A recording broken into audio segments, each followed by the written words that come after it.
Asal-usul Kabupaten Kudus. Kisah dari Provinsi Jawa Tengah. Masjid Menara Kudus terletak di Kabupaten Kudus, tepatnya di Desa Kauman. Menara ini memiliki tinggi 18 meter dengan berbahan batu bata. Kudus sendiri merupakan sebuah kabupaten yang terletak di Provinsi Jawa Tengah.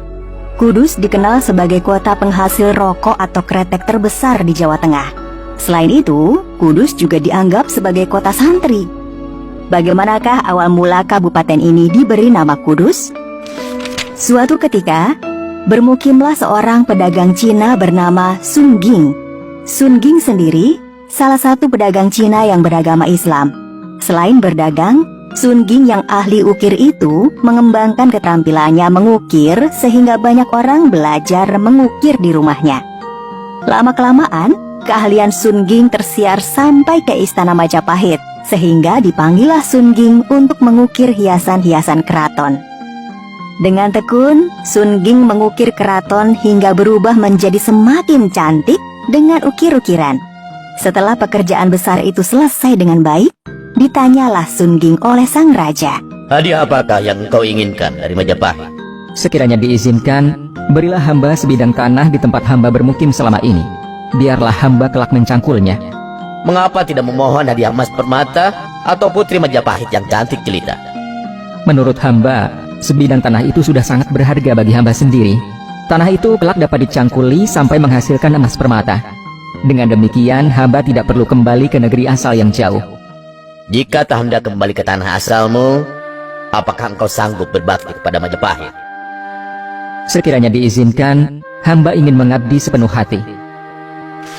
Sun Ging pulang ke desanya dan berniat mendirikan sebuah perguruan ukir. Ternyata niat itu pun terkabul. Terbukti dengan semakin banyaknya orang yang belajar mengukir di perguruan itu. Desa itu pun kemudian dikenal dengan nama Sunggingan. Kemajuan ekonomi desa Sunggingan ternyata terus berkembang, walaupun pusat pemerintahan Majapahit di Jawa Timur sudah tak terdengar kabarnya. Hal itu memikat perhatian Raden Patah, yang sudah berhasil mendirikan kerajaan Islam Demak Bintoro di Demak yang tak jauh dari desa itu. Sementara itu, di sebuah daerah di Demak, hiduplah seorang syekh bernama Syekh Jafar Sodik. Ia seorang ulama besar yang pernah menjadi pemimpin haji dan membantu memberantas wabah penyakit di wilayah Palestina. Berkat jasanya, ia mendapat penghargaan dari Amir Palestina. Pemberian penghargaan tersebut ditulis di atas batu dengan huruf Arab kuno. Namun, Syekh Jafar Sodik memohon kepada Amir Palestina untuk memindahkan wewenang wilayah tersebut ke Pulau Jawa. Permohonan tersebut disetujui oleh Amir Palestina. Setelah kembali ke Pulau Jawa, Syekh Jafar Sodik menjadi senopati di Kerajaan Demak. Raden Patah mengutus Syekh Jafar Sodik untuk mengislamkan Sunggingan. Sunggingan semakin ramai. Jika kau berkenan, berdakwahlah ke sana. Kelak, Sunggingan akan menjadi kota yang besar. Baiklah, aku akan segera melaksanakannya. Maka, berkemaslah Syekh Jafar Sodik untuk segera hijrah dari Demak Bintoro ke desa Sunggingan bersama beberapa pengikutnya. Sesampainya di Sunggingan, terlihatlah sebuah bangunan dan pintu gerbang kerajaan Majapahit yang sudah tidak dipelihara orang. Kita perlu memugar bangunan ini agar lebih bermanfaat. Setelah beberapa waktu berada di Sunggingan, dengan bantuan para santrinya, Syekh Jafar Sodik memugar bangunan dan pintu gerbang kerajaan Majapahit. Tidak hanya itu, Syekh Jafar Sodik juga membangun masjid di sekitarnya pada tahun 1549. Namun bangunan masjid tersebut dibuat dengan arsitektur perpaduan antara budaya Hindu dan Islam. Syekh Jafar Sodik mempertimbangkan perpaduan antara budaya Hindu dan Islam agar penduduk Sunggingan tidak merasa asing dan terkejut melihat bangunan masjid. Hasilnya, penduduk tidak menolak kehadiran masjid. Mereka justru penasaran dengan bangunan masjid yang dibangun dengan arsitektur Hindu tersebut. Setelah selesai pemugaran bangunan, Syekh Jafar Sodik kembali memikirkan bagaimana cara agar dakwahnya bisa diterima oleh penduduk Sunggingan yang beragama Hindu. Berhari-hari Syekh Jafar Sodik mencari cara memperkenalkan Islam kepada penduduk Sunggingan. Syekh Jafar Sodik menetapkan diri bahwa kunci dakwahnya harus dengan metode yang baik, halus, dan tidak memaksa. Setelah beberapa waktu bertapa, merenung dan mencari ilham, Syekh Jafar Sodik akhirnya menemukan caranya. Mula-mula, ia menambatkan seekor sapi jantan yang gemuk di dekat gerbang kerajaan yang sudah dipugar. Melihat ada seekor sapi, masyarakat Hindu di desa Sunggingan pun akhirnya tertarik menyaksikannya. Seperti diketahui, sapi merupakan hewan terhormat dalam agama Hindu.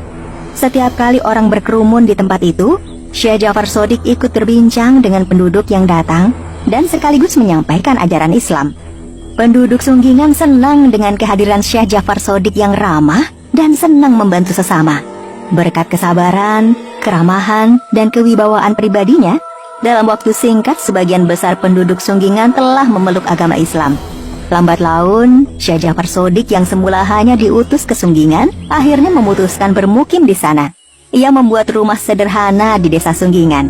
Syekh Jafar Shodiq juga mendirikan pesantren di desa Sunggingan. Di pesantren itulah, Syekh Jafar Shodiq lebih dalam menyampaikan ajaran Islam pada santri-santrinya. Syekh Jafar Shodiq juga mengajari mereka mengaji. Rupanya, apa yang diramalkan Raden Patah menjadi kenyataan. Setelah Syekh Jafar Shodiq bermukim di desa Sunggingan dan berhasil membangun pesantren, makin berkembanglah desa itu. Semakin banyak orang dari berbagai daerah lain yang berniat belajar mengaji dan mencari kehidupan baru dengan bertani, berdagang, mengukir, dan sebagainya. Desa Sunggingan yang dirintis oleh Sun Ging dan semakin berkembang setelah kedatangan Syekh Jafar Shodiq. Desa ini menjadi kota yang dikenal dengan sebutan Kota Kudus. Konon, nama Kudus ini diambil dari wilayah di Palestina yang bernama Baitul Maqdis atau Al-Quds. Dari kata Al-Quds ini, kemudian lahirlah kata Kudus, yang kemudian digunakan sebagai nama kota Kudus sekarang. Gerbang atau gapura Majapahit yang telah dipugar oleh Syekh Jafar Shodiq menjadi salah satu ciri khas kota Kudus. Bangunan itu terkenal dengan sebutan Menara Kudus, yang asli berada di dekat Masjid Sunggingan, sedangkan tiruannya didirikan di depan sebuah pusat perbelanjaan kota Kudus. Syekh Jafar Shodiq sendiri dikenal sebagai salah satu wali Songo yang menyebarkan ajaran Islam dengan mengedepankan nilai-nilai toleransi. Ia dikenal dengan nama Sunan Kudus.